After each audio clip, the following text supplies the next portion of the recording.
Good morning! May pang breakfast pa tayo. Ang batang iyakin. Mayroon pa tayong carbonara at isda. Ayan. Tapos na kami mag-almusal. So, akit ako sa taas kasi andun ka Mario. Good morning. So, akit tayo sa taas. Ay, buti ka. Gulat doon ako. Akala ko, aakyat tayo dito sa taas. Naglilinis ang kamar yun. Napakadumi na. Napakadumi ng rooftop namin. Diyos ko, Lord. O, ayan. Ha. Sobrang dumi. Ha. Good morning sa inyong lahat dyan. Naambon kanina. Buti ngayon na wala na, oh. Ayan na nakapaglinis na ang kamari doon sa kanyang mga pinaputok. Kagabi, maulan pa din siya. Nasaan na yung Alfonso dito? Hindi ko makita.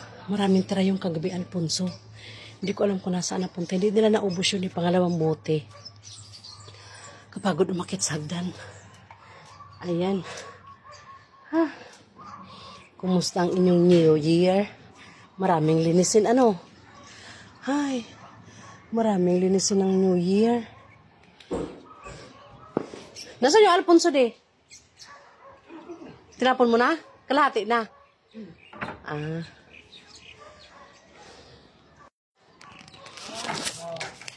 Ba't ang dumi ng sahig na de? Saan yung galing? Ay, yung alikabok ba ng sahig? Saan galing? Dito na pumunta yung mga papato. Ayun po, yung padero, ang dumi. Bakit? Ayan, o yan. Nagwalis ka? Ayan, pagkatapos ng New Year, linisin ang namada. O, tadi mo, napakaitim, oh. Ang sahig. Ang alikabok. Hindi kami, dito lang kami nag-ihaw kagabi. Ayan, nag-ihaw lang kagabi. At saka nagtagay-tagay sila dito kagabi. So, doon lang kami sa taas kasi umulan. Dapat dito kami talaga sa taas. Masarap dito magtambay, eh. Umulan naman. Yan. Tingnan mo, labo ng tubig. Oh, ang dumi, oh. Alikabok, ano? Parang mga buhangin. Saan galing yung mga buhangin na yan? Ito pa. Ah. Naubos na yung kwitis kagabi? Oh, di ba sumabog lahat yan? Ay, putik. Bakit? Nasindihan lahat. So, ayan, may pinggan dito. Ang tape ko, oh. Hinahanap-hanap ng mga bata na to. Nasira na tong fragile ko na to. Yung mga bata na to. So, ayan, bababa tayo. Dadalhin natin itong hugasan. Itin pagkatapos ng New Year. Dumi, lalo na doon sa baba. Pagbaba ko kanina, naglinis na yung pamangkin ko. Nagmap na. Kagabi, Diyos ko, nagigitata ang side namin. Makitang-kita ang mga dumi kasi puti yung tiles. Ayan, mga kamarya. Nakakain na ako. Nag-breakfast na kami. Wala kami ayos ng kain kagabi kasi yung pagkakita ko sa pagkain, parang busog na kaagad ako. Mamaya may dadating ng ang kapatid ko, dadating galing sa Tansa.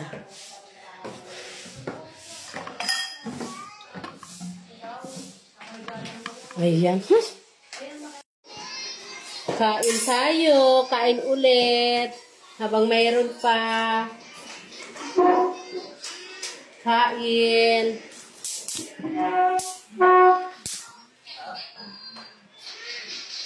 Happy birthday! Dadala akong pangyari sa langaw. Nakapasok yung langaw. Pag binubuksan yung screen. Umulan eh, kaya may langaw. Kumusta ang inyong New Year? I'm sure, puro hugasan, linisin. Linisin at hugasin. Ang rin. Hugasan at linisin. Ayan, napaliguan ko na ang hasi. Hasi! Nakadiaper na yan. Nadigo na yan. Ang mga butchog.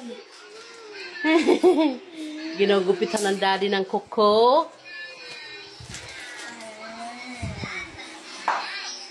Sabi ko, mga anganta kami.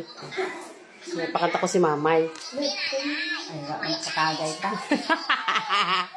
New Year pa naman ngayon. Kami manganganta. Mga kamarya. Kain tayo ng carbonara ala kamarya. Yay!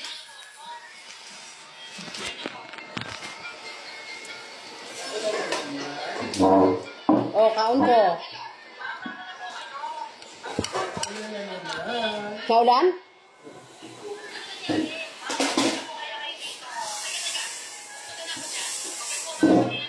Ano? Ano eh? Anong kanin mo? Ilagay mo ka doon. Anong madampot ko?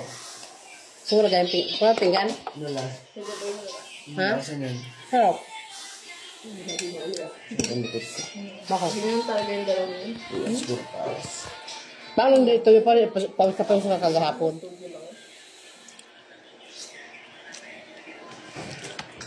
Ano ito mukha ko dun sa camera? Sabi mo, kain ka muna. Huwag ka na mag-reklamo sa camera.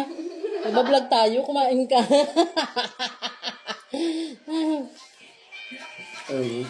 Ang pangit ng buko. Kain tayo. May natira pa kaming pagkain.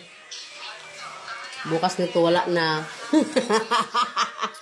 Magalaga na naman kami ng talabas ng kamote sausaw sa bagoong. Kalamansi at sarap.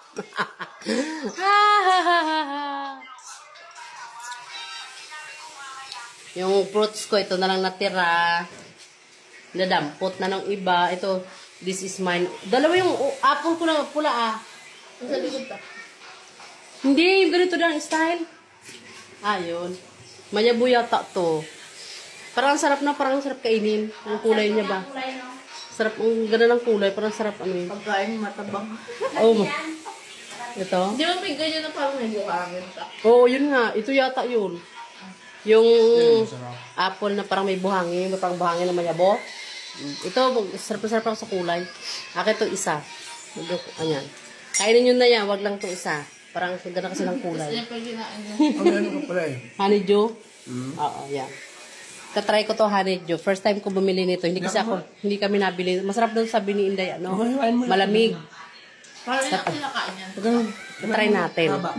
Masarap daw to nilalagay sa ref para malamig. Oo. So, i-try natin. Depende kung matamis yan o maano. Ano, tawag doon? Ngayon lang ako bumili nito sa tarang buhay ko. Sa tarang buhay ko, ngayon lang ako bumili ng honeydew kasi hindi ko alam kung paano kainin. Parang milon lang yan. Ayun, sabi ng binilhan kong kumari kong hilaw. Ha? Hilaw? Suki ko rin sa palengke. Iligay mo muna ganyan, buo.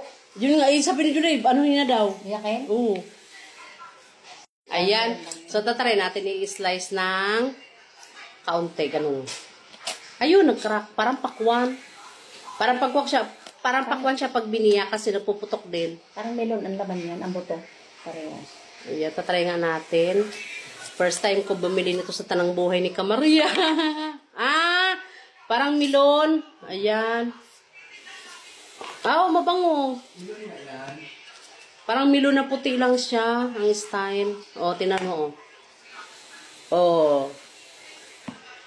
maganda lang ang kulay. Tignan natin kung matamis. Ilaw yan. Kulay orange yung laman niya. Ha? Anong tasa?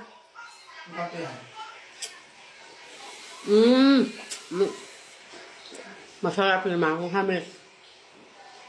Kain. Kulay orange yung nakain ko nito eh. Baka milon. Ganyan. Ano sabi mo?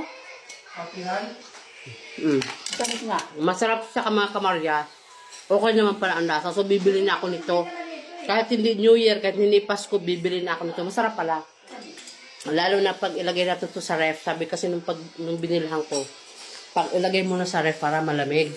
I-slice mo, ilagay sa ref, masarap. So, masarap nga. Ano ba kung tangkapi kayo na? Reto yung ito mo. Dalawang higop lang.